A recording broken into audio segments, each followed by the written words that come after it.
سلامونه، وخت بخیر. د ډاکټر شکیب چینل ته ښه راغلاست.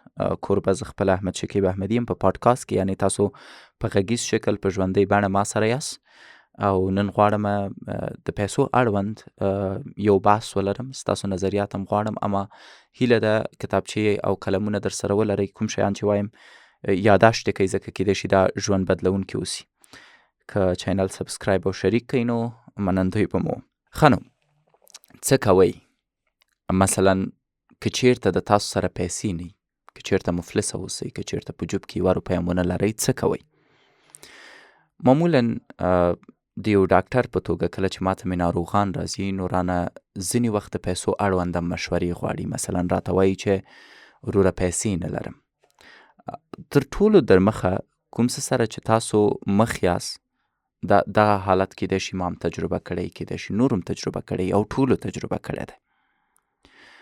اوس هم په افغانستان کې داسې خاص فرد چې هغه دې وایي زه پیسو ته احتیاج نه لرم ډیر کم دي. اوس هم شخصا زه د پیسو د پیدا کولو سره په جنګ یم او د دې لپاره مبارزه کوم. پس هر انسان په افغانستان کې د پیسو نشتون تجربه کوي. د هر چا پلار کوم رئیس نه وي، هر څوک خانداني خان نه وي. نو دا داسې یو شی دی چې مشترک شی دی په افغانستان کې، په اکثریتو خلکو کې د مفلسۍ سره مبارزه او د بیچارګۍ سره مبارزه یو مشترکه خبره ده چې دې ته باید ستاسو پام وي. اما فرق کوي. په ځینو کورنیو کې غربت د ساتیرۍ اصلي لامل کیږي. په ځینو کورنیو کې غربت د صمیمیت د فضا جوړولو اصلي لامل وي. په ځینو کورنیو کې غربت د دوی د یووالي او د غربت سره د مبارزې اصلي دلیل. ولې پوښتنه دا ده چې تاسو څه کوئ؟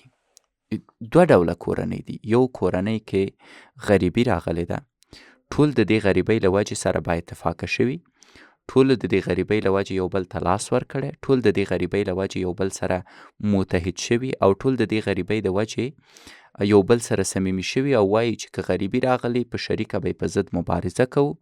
که ته 10 ګټې 10 به کور ته راوړي، که ته 20 ګټې 20 به کور ته راوړي، په ګډه به یې خورو، په ګډه به ژوند کوو، په ګډه به عمر تیرو او په ګډه به د دې غریبۍ نه وځو. او دا خلک معمولا کامیابه خلک دي، دوی بریالي دي، دوی په عمر کې نه غریبه کیږي. ته به داسې هېڅ غریب ونه ګورې چې هغه د اتفاق ولري، او ته به هېڅ داسې پیسهدار پیدا نه کړې چې هغه د بې اتفاقه اوسي. نو زما پوښتنه دا ده چې ستاسو په کورنۍ کې د غربت اغیزه مثبته ده که منفي؟ زه غواړم ووایم چې ځینې وختونه خوشحالي په پیسو نه ګټل کیږي او ځینې وختونه تاسو کولی شئ مفلسۍ نه ګټه واخلئ تر څو د پیسو پیدا کولو په نیت سره یو ځای شئ.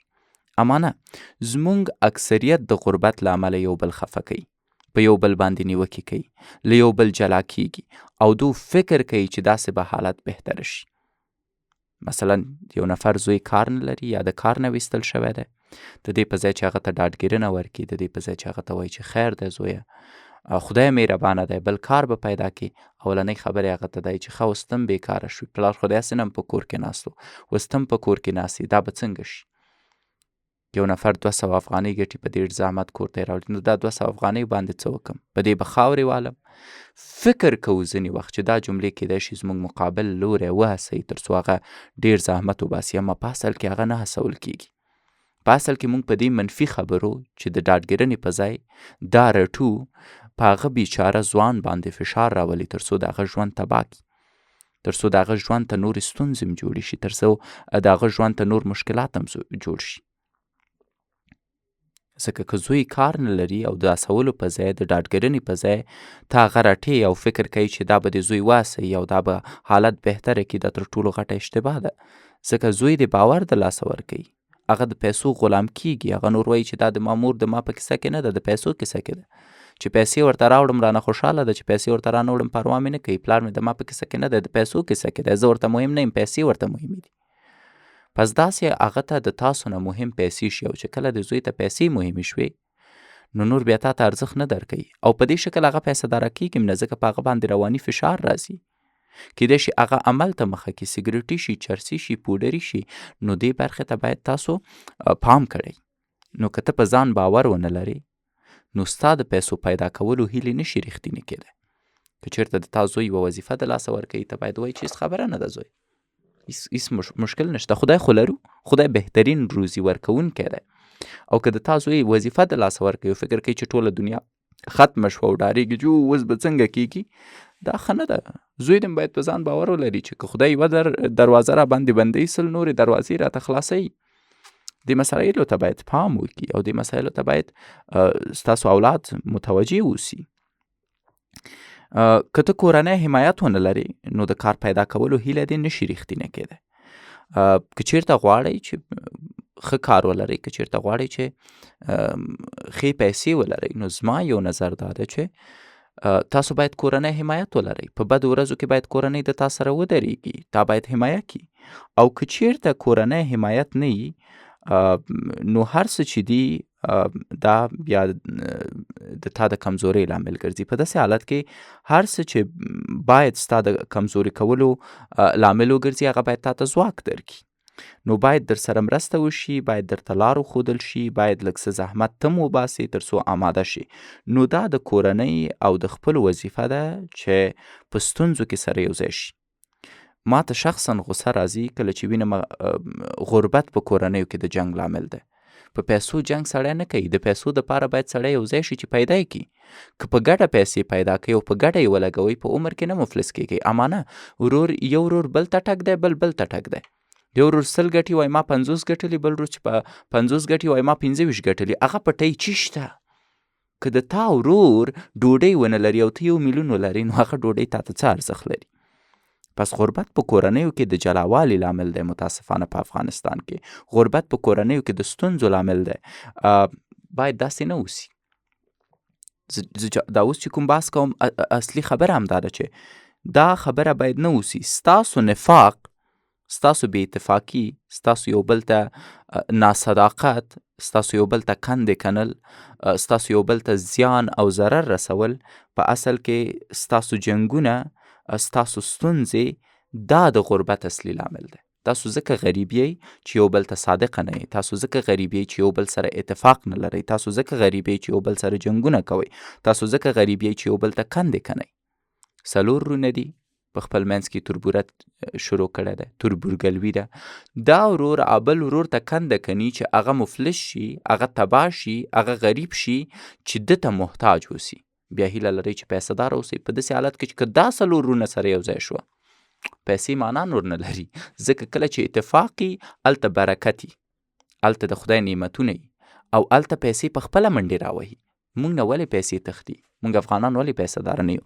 چون اتفاق نه لرو، چون صمیمیت نه لرو، چون یو بل ته لګي او کندې کنو. ډیری خلک راځي وایي ډاکټر صاحب غواړم پیسه داره شم. زه وایم سمه ده، د خرڅولو لپاره څه لري؟ او دوی ځواب نه لري. نو ته به څنګه پیسه داره کېږي کله چې داسې یو څه نه لري چې خرڅ یې کړي؟ زه ته دا نه وایم چې ته باید کچالو یا رومیان خرڅ کړي یا لاړ شي دوکان جوړ کړي پاپړ خرڅ کړي. نه، هر انسان چې هره وظیفه کې دی یو څه د خرڅولو لپاره لري. معنا څه ده؟ معنا دا ده چې ته به څنګه پیسه داره کېږي کله چې داسې یو شی نه لري چې خرڅ یې کړي. زه ستا هنر یادوم.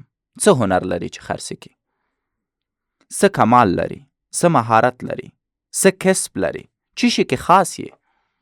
معمولا ځوانان نه پوهېږي، والا بیکاره یم، غواړي چې شی وکړي، بس هر چی چی. نه، ته باید پوه شي چې په چی شي کې مهارت لري. که ماته یو څوک ووایي چې ډاکټر صاحب وظیفه غواړي او زه ورته یم چې وظیفه غواړم او رانه پوښتنه وکړي چې چی شي کې مهارت لري، زه ورته یم ګوره ورور یو ډېر ښه ویاند یم، یو ډېر ښه ډاکټر یم. د تاسو مهارت چی دی؟ مستري یې؟ موبایل جوړونکی یې؟ دکاندارۍ کې ښه یې؟ باید په خپل مهارت پوه شي. که په خپل مهارت پوه نشي ته نشي کولی ښه ژوند ولري او ته نشي کولی چې خاص اوسي. ځکه هره دنده کې تاسو ځان خرڅوئ، خپل مهارتونه خرڅوئ، خپله انرژي خرڅوئ، خپل ځواک خرڅوئ. نو ته باید له ځان سره دا ځواک ولري چې له امله یې خپل منفي چاپیریال بدل کړی شي. نو یو ځل له ځانه بدترو ته وګوره. ته چا سره مرسته کوی شي، د چا لاسنیوی کوی شي، چاته بهتره ژوند برابرولی شي. ته باید پوه شي چې په ټولنه کې څنګه کولی شي مثبت بدلون راولي، څنګه له همدې ځایه ته کولی شي خلکو باندې یو څه خرڅ کړي، له همدې ځایه ستا خدمات پیل شي. باید نو له همدې ځایه ته مشهوره کېږې، له همدې ځایه ته خپل مهارت هم پېژنې. نو د همدې پیسو پیدا کول عمل غواړي، یووالی غواړي او یو بل سره مرسته غواړي، ځکه اوس ستا ورځ او وخت تا ته ارزښت لري او ته غواړې ورنه سمه ګټه واخلې، چې دا ډېره زیاته مهمه مسله ده او ته باید ورته متوجه اوسې. نو زه باوري یم، زما باور په دې ده چې د بریالیو او نه بریالیو خلکو د فکر ترمنځ ستر توپیر دی. بریالي خلک بیل فکر لري، مثلا بریالي خلک غربت خپل ځواک ګڼي، ولې ناکام خلک غربت ته ورخطا دي، وایي بس غربت خو تباه کړو. بریالي خلک وایي چې غریب یو ښه دی، همدا غربت دی چې سره په اتفاق کې وروره کیسه کې خدای بهترین روزي ورکوونکی دی. اما غریب خلک شوي ولا غریبان شوي، د غرمې ډوډۍ که پیدا نشي بیا به څه کوو، غرق شو، تباه شو. دا توپیر دی.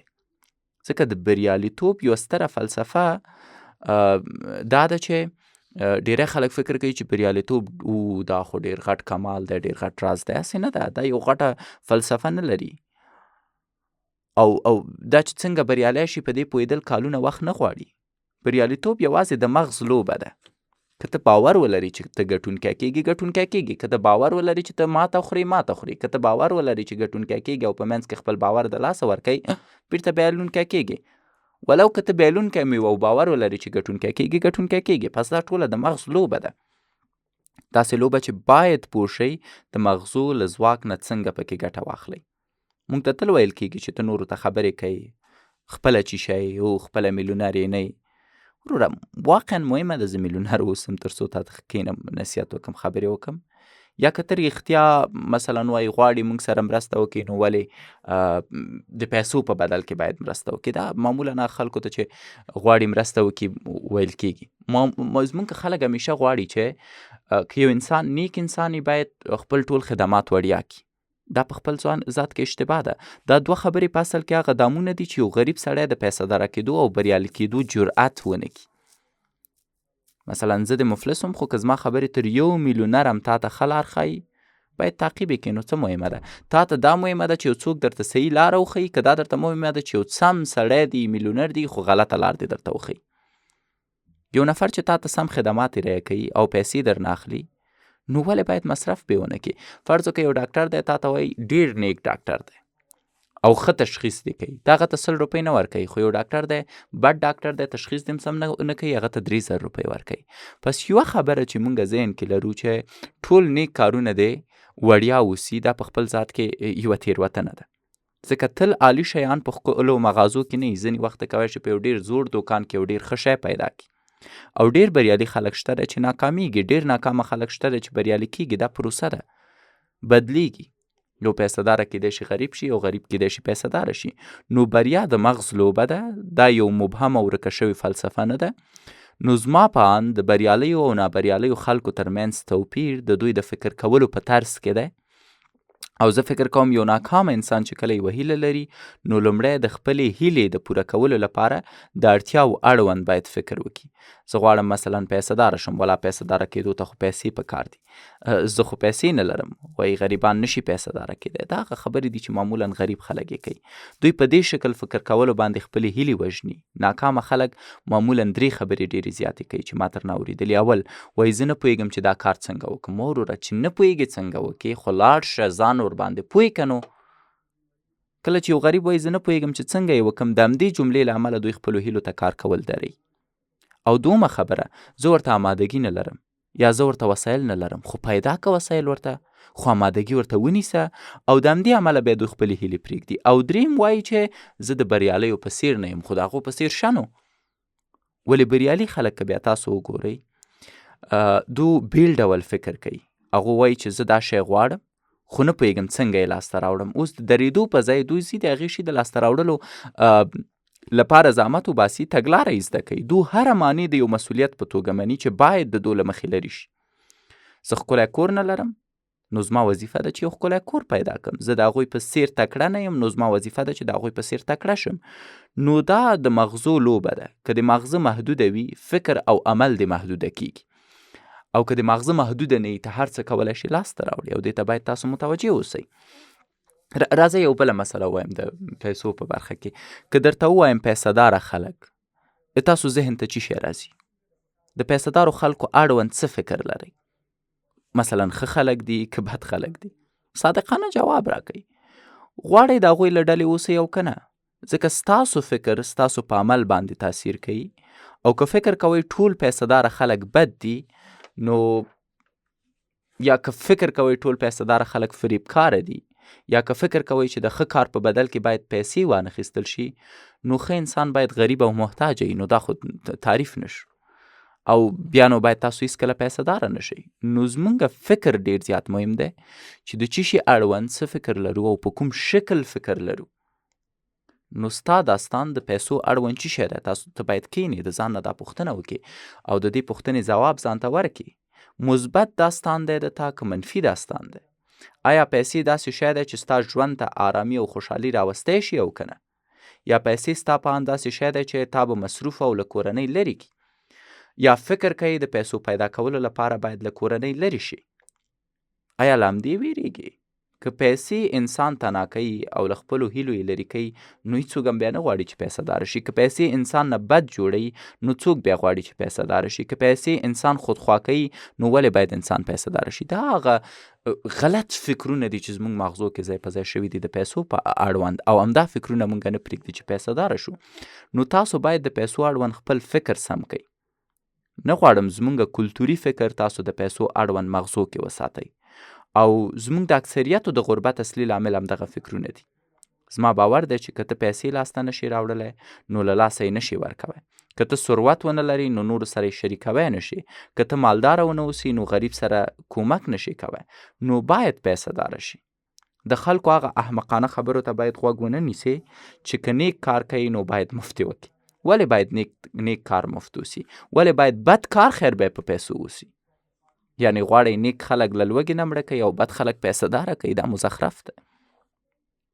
پس احمقانه کلتوري فکرونه او د دې فکرو احمقو خلکو ته تسلیمیدل تاسو غریبه کولی شي. او که پیسه‌داره نه یې، نو کیدای شي خلکو ته د خبرې ارزښت هم ونه لري.